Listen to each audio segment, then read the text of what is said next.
Презентация да, называется "Kontentlashamiz". Bu sizlarga qiziqarli kontent yaratishda yordam beradi degan umiddaman bu prezentatsiya. Xo'p, content creation o'zi nima? Content yaratish nima o'zi bu? Content bu informatsiya birligi. Sizlar yaratayotgan kontentinglar bilan qanaqadir ma'lumot ulashasizlar odamlar bilan. Bu odamlarni e'tiborini jalb qilish va ularni ushlab qolish uchun kontent ishlab chiqarish va ulashish jarayoni. Qanaqa kontentlarni bilamiz? Bizda hozir qanaqa kontent turlari bor? Bu eng birinchi va eski bu yozma kontent. Bloglar Twitterda, Xda bu новостной kanallar.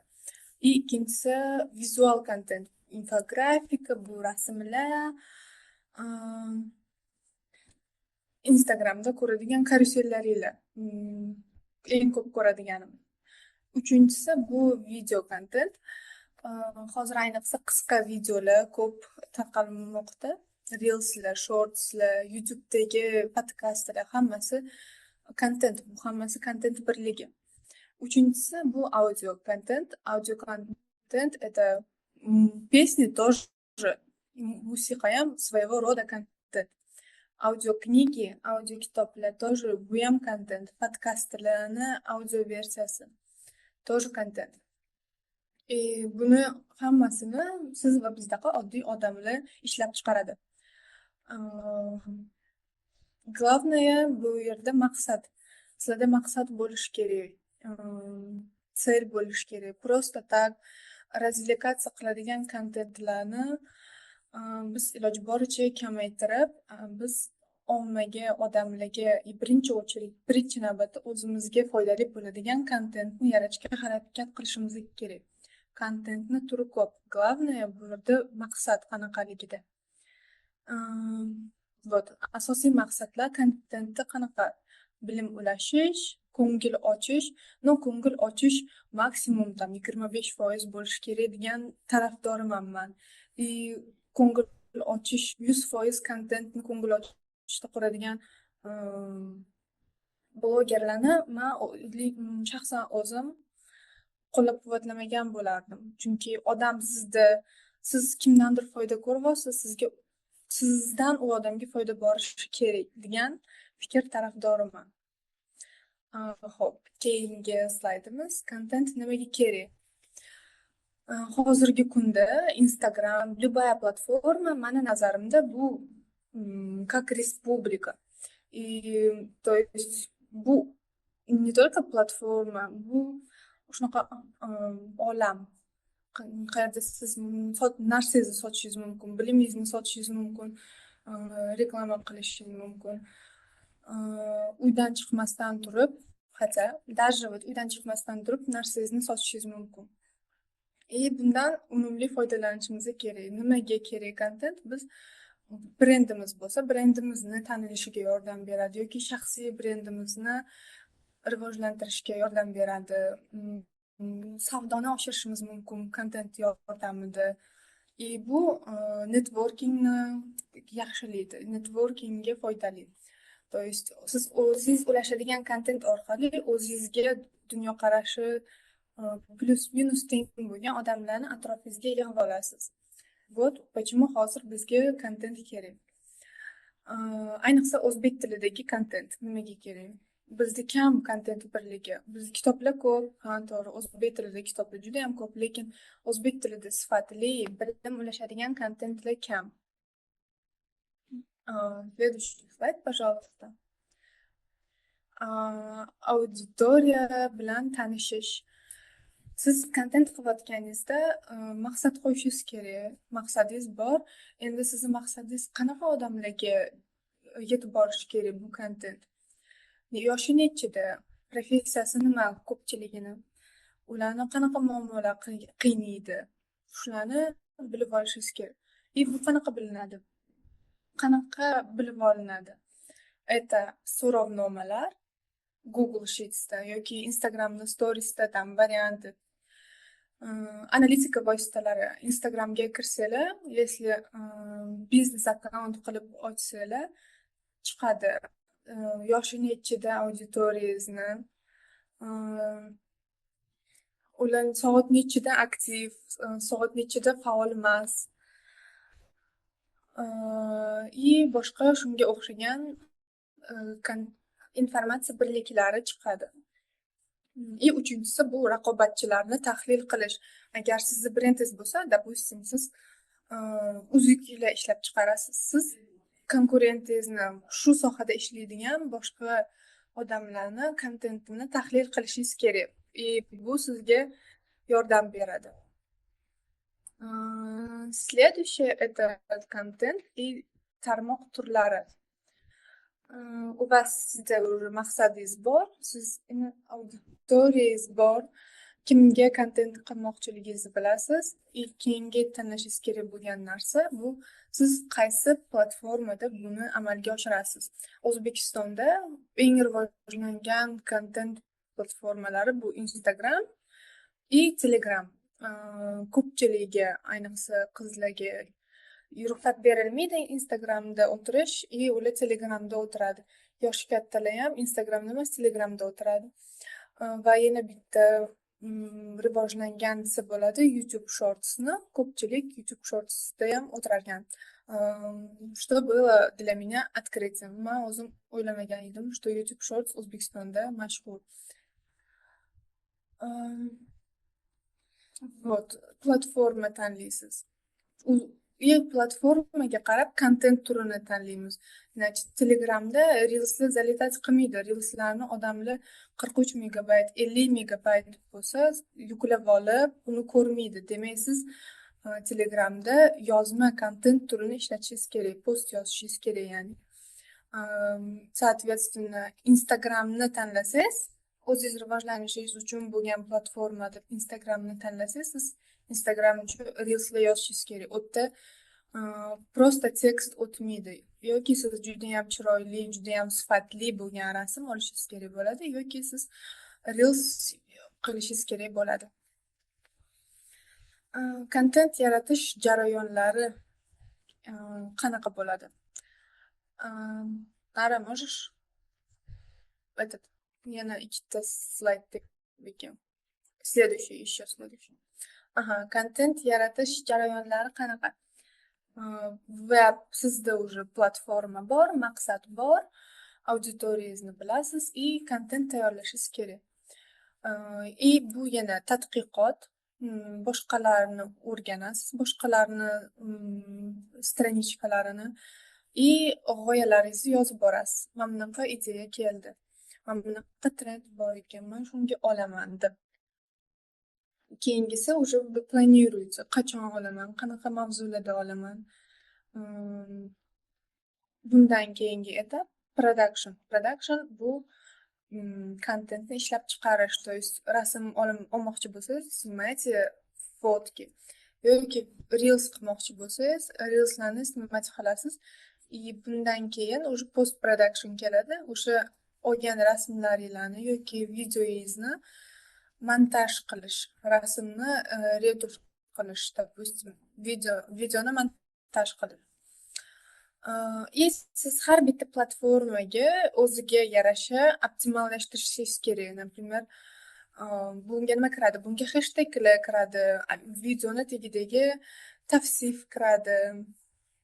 Buni hammasini o'qiladigan, o'zingiz o'qigan bo'larmidingiz shuni? Shu savolni berib, keyin oxirgi navbatda buni nashr qilasiz, buni publikovать qilasiz.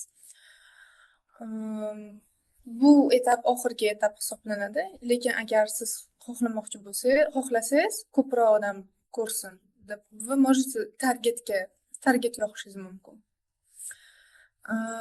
Kontent yaratish asboblari qanaqa? Bu grafik dizayn bo'lsa, nara следующий slayd, пожалуйста. Vaqtimiz chegaralangan ekan, o'shaning uchun tezroq gapirishga harakat qilyapman. Savollaringizni yozib qoldirsanglar, oxirida javob beraman, harakat qilaman. Kontent yaratish asboblarini qanaqa qilib kontent yaratishni osonlashtirish mumkin. Man лично shaxsan o'zim qo'llanadigan narsalarni yozdim bu yerda. Grafik dizayn uchun asosan man Canvadan foydalanaman. U yerda tayyor shablonlar bor. Ro'yxatdan o'tish bepul. Pro versiyasi bor, конечно, но oddiy versiyasi ham anchagina takliflari ko'p, yaxshi takliflar. И video montaj uchun CapCutdan foydalanaman, lekin hozir Instagram o'zini edits degan приложениесini taklif qilyapti. И editsda qilingan reelslarni Instagram o'zi продвигать qilyapti. То есть o'sha Instagramni приложениесida video montirovat qilsangiz, o'sha videoingizni Instagram ko'proq rekomendatsiyaga chiqazib beradi. Matn yozishda ChatGPT albatta hamma biladi. ChatGPT yozgan tekst qanchalik to'g'ri yoki qanchalik noto'g'riligini Tilmoch o'zidan tekshiraman asosan. Bitta o'zinglar ham albatta ko'z yugurtirib chiqishingiz kerak, xatosi yo'qmi, yo'q bormi. Oxirgisi postlarni rejalashtirish. Buni любой приложениялар ko'p, sizga ilovalarni ko'p buni taklif qilishadi, lekin o'zingizga yoqqanini tanlab, o'shanda ketishingizni tavsiya qilaman, har bitta ilovadan ilovaga o'tmaslik uchun. Это будет для вас удобно. И hamma informatsiya bitta joyda saqlanadi. Men Notion'dan qilaman. Notion'da tayyor shablonlar bor, tayyor kalendar. Также Instagram, YouTube'ni o'zida rejalashtirib joylash degan tugmasi bor. То есть siz joylaysiz и qachon chiqish kerakligini aytasiz. Keyingisi nari.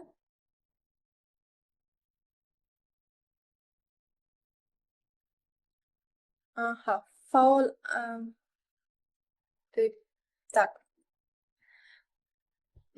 Faol auditoriya va uni kengaytirish. Auditoriyani faol qilib ushlab turish ham bu bir mahorat. То есть sizga подписаться qildi, sizni unutib qo'yish oson hozirgi dunyoda, chunki bitta odamning подпискасini ko'rsangiz 700 800 ta 1000 ta. Sizni esdan chiqarmasligi uchun siz u bilan obunachingiz bilan тесный связь qilishingiz kerak. Kommentariylarda javob yozish, storiesga javob yozdimi, siz ham javob yozishingiz kerak. Qiziqarli kontent yaratib, uni regularно postit qilishingiz kerak. Hozir to'g'ri blogerlar juda ko'p yangi blogerlar. Men o'zim ko'rib kelayotganim, ularda выгорание bo'ladi и через 1 yildan keyin, допустим, их уже не будет, у них уже идея закончится, chunki bular regularно postit qilmaydi и auditoriyasi tushib ketadi. Auditoriyasi tushib ketishi natijasida ularni kontent qilishga motivatsiyasi tushib ketadi. Mani kuzatuvlarim bo'yicha уже maksimum 1 yil, 2 yildan keyin ular уже ko'pchilik blogerlar voz kechadi. Introvert bo'lib qolishadi ba'zilari. Auditoriya bilan faol muloqot qilish bu одно из важных ключевых навыков. Bu ham навык. Bu mani baribir ko'rmaydi-yu deb javob bermaslik, hurmat qilmaslik, menimcha faqatgina sizdan отталкивать qiladi подписчиkingizni. Keyingi masala bu kontent qilyapsiz, obunachingiz bor, lekin u foyda keltiryaptimi, uni качествоsi qanaqa? Buni qanaqa qilib tekshiramiz? Nara следующий слайд, пожалуйста.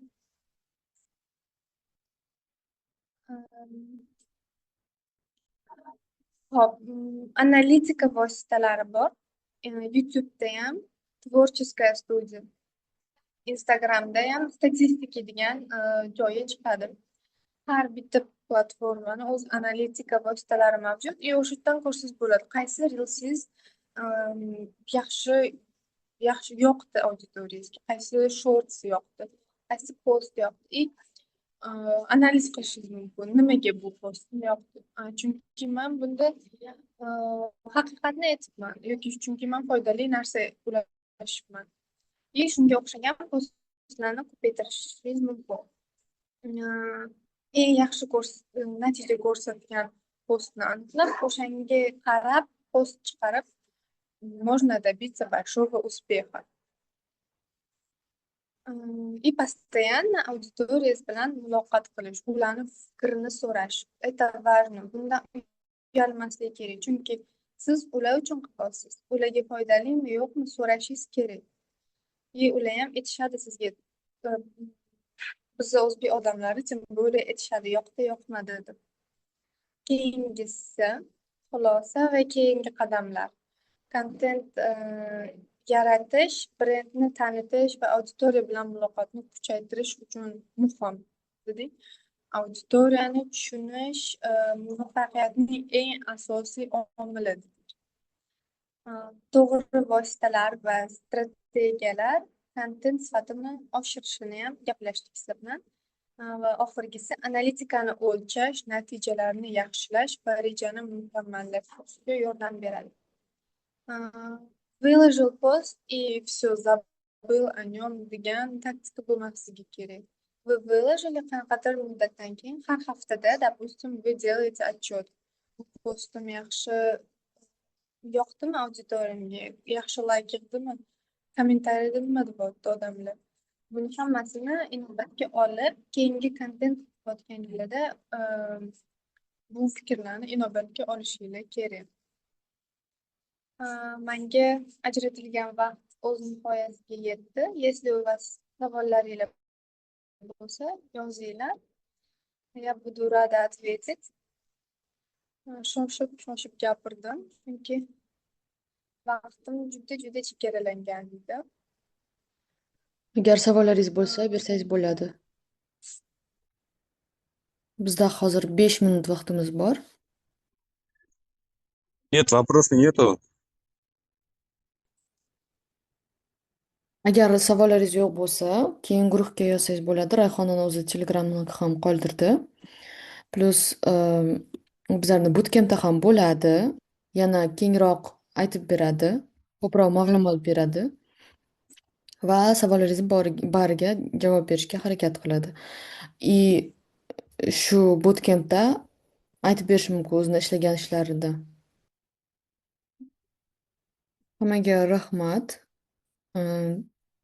Webinar yoqdi degan umiddaman. Keyingi webinarda qatnashamiz. Rayhona, katta rahmat. Vaqt topib bizlarga webinar o'tib berganingiz uchun. Bootcampda ko'rishamiz siz bilan.